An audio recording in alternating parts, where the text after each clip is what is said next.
आजकाल इंटरनेटवर किंवा खूप साऱ्या हेल्थ रिलेटेड मॅगझिनमध्ये एकच वर्ड फेमस झाला आहे अँड दॅट इज ओझेम्पिक. आज मी तुम्हाला पूर्ण ओझेम्पिकबद्दल माहिती देणार आहे. ओझेम्पिक हे एक ब्रँड नेम आहे. त्याचं जेनेरिक नेम जे आहे ते सेमीग्लुटाईड आहे. काय असतंय आणि कशासाठी वापरलं जातं? ही एक इंजेक्शन थेरपी आहे आणि FDA अप्रूव्ड ट्रीटमेंट आहे डायबेटीस रिलेटेड ओबेसिटीसाठी.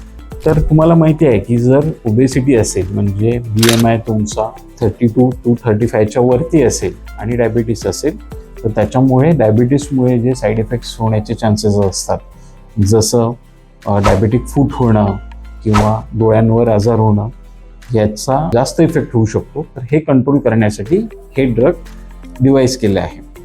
हे बऱ्याच वेळा वेट लॉस ड्रग म्हणून याचं प्रमोट केलं जातं, पण हे स्पेसिफिकली डायबिटीस रिलेटेड ओबेसिटी कमी करण्यासाठी आहे. हे इंजेक्टेबल फॉर्ममध्ये दिलं जातं आणि साधारणतः आठवड्याला एक इंजेक्शन आपल्याला घ्यावं लागतं.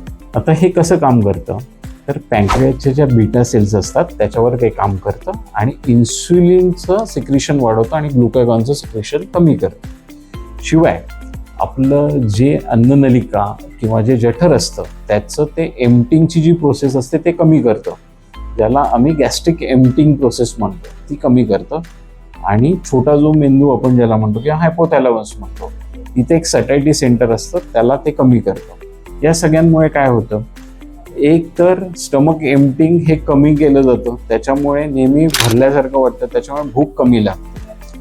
दुसरी गोष्ट, आपलं इन्सुलिन म्हणजे जर साखरेचं प्रमाण अति प्रमाणात वाढलेलं असेल तर ते कमी करतं.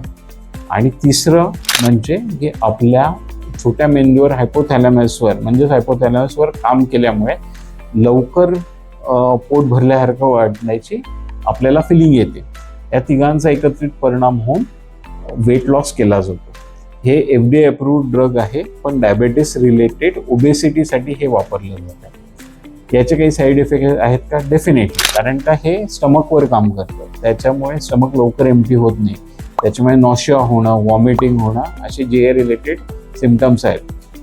0.05% मध्ये ब्लाइंडनेस आणि पँक्रियाटायटिस या 2 साईड इफेक्ट पण सांगण्यात आलेले आहेत. हे रिसेंटली इंडियामध्ये लॉन्च झालेलं आहे आणि डेफिनेटली ते FDA अप्रूव्ड असल्यामुळे ते तुम्ही घेऊ शकता. But I will suggest you की कुठल्याही स्पेशली प्लास्टिक सर्जन किंवा मेटाबॉलिक सर्जन यांच्या मार्गदर्शनाखालीच हे इंजेक्शन घेण्यात यावं. थँक्यू.